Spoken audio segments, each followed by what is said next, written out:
What's up, guys? I'm Tim Geddes. I'm here with James Duggan, and Hello. we are playing F-Zero. Yes, we are, Tim. Now, we're doing this to celebrate Nintendo's 125th anniversary. That's a long time, man. What did they even do? I mean, video games didn't come around until like yeah, the 80s. So. they did playing cards, they did a bunch of these other stuff, but then they got into the games, and they made some real good ones. Yeah. They made a lot of good ones. They found their niche. So, F-Zero, futuristic racing game. It is actually one of the defining first games to kind of take the style of like hover cars and all this stuff, and like you're going real fast. Extremely it fast, also brought us Captain Falcon.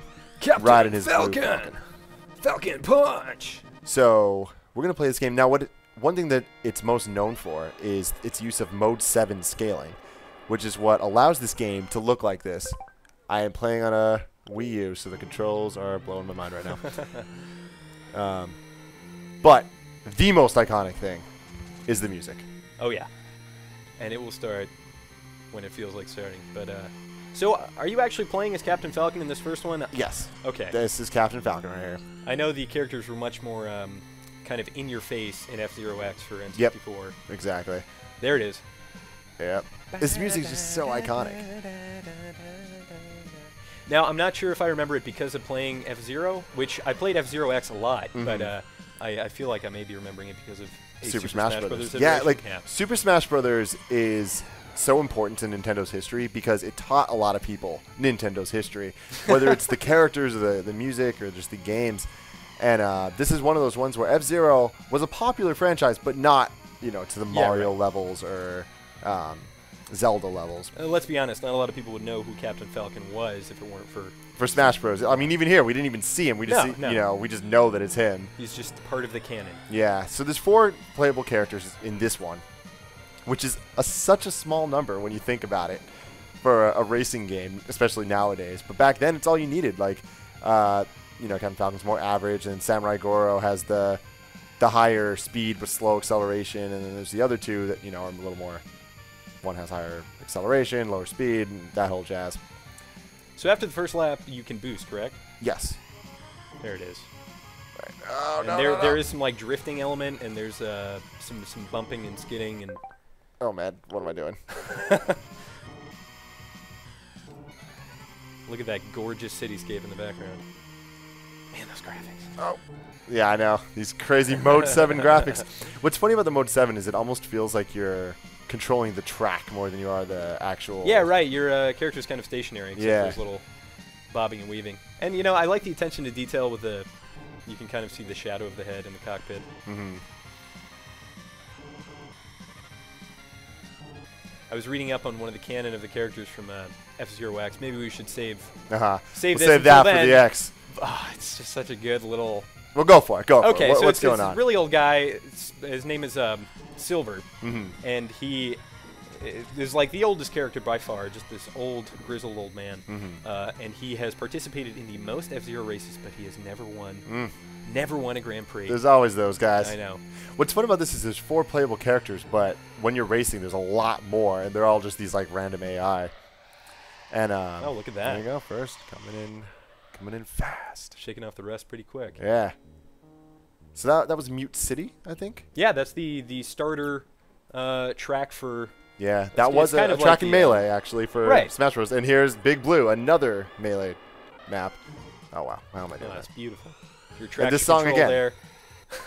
Oh god. Well, it doesn't really get old, Yeah. You don't need an enormous amount of variance in the music. Oh. There we go.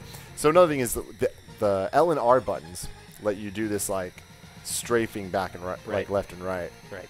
Which is such an interesting mechanic for a racing game, because usually it's just kind of like hold A and steer. Right, left, right, steer. But this was like it added more like drifting mentality to a lot of the turns and stuff.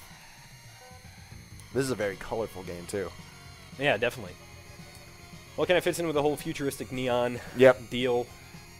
This game really kind of paved the way for things like Wipeout and Jet Moto and a lot of those, like the early PS1 like crazy neon racers. Kinetica on the PS2. Oh, this is a challenging game though. Like right now, I'm on easy mode, but I'm still making it look difficult. But oh wow, you're I was getting messed up. That's the other thing is this power system here, where you blow up and you can like bump into the other racers and play very aggressively. And it's played up a lot more in the future installments of the series, of which there definitely aren't enough. So the power bar is basically your health. Yeah. And kind of slamming into other players as well as slamming into the obstacles in the game world. Diminish your power. There's a strip strategically placed on some tracks. I don't think it's on all tracks to kind of regain that power. Regain it. Oh, and then you start bouncing around. It's all pinball if you're not using those L and R triggers. Oh, it's like ice. You know what racer I went back to play? There was an N64 at a party I was at, and it was a Pod Racer. Oh, man, Star Wars Episode 1 Racer. Did you know, fun fact on that, if you plug in 2 controllers, you can play one player holding both controllers like they hold the pod racing sticks in the actual movie. Wow. Yeah. I was completely unaware of that. It's pretty crazy. But what's your story? Well, I remember it being a lot more engaging and kind of visceral back in the day. There is kind of this like boost, like hold the power back and then you boost system, but it was just, I don't know, I was like, wow, did I really, because I remember playing that for months of my life, and it, I don't know, my expectations have come so much further. Yeah, video games have changed. I've become jaded. Oh man, I need this power back. I'm not looking good.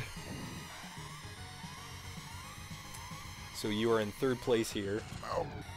Damn, no, this is getting... You're in... Yeah, I'm 3rd. Okay. Oh, now I'm 2nd. Damn, if people hit me, I might be done for. Oh, there's the 1st place guy up there. No, I'm lapping these fools. First is up there. Ah! This is scary. Look how fast I'm going, though. Look at my speed. Almost 400 kilometers an hour. Oh, 2nd. Well, there you go. Well, guys, that was fun taking a look back at F-Zero on the Super Nintendo. Stay tuned for a lot more Let's Plays going through Nintendo's history. And congratulations, Nintendo, for being so cool and old.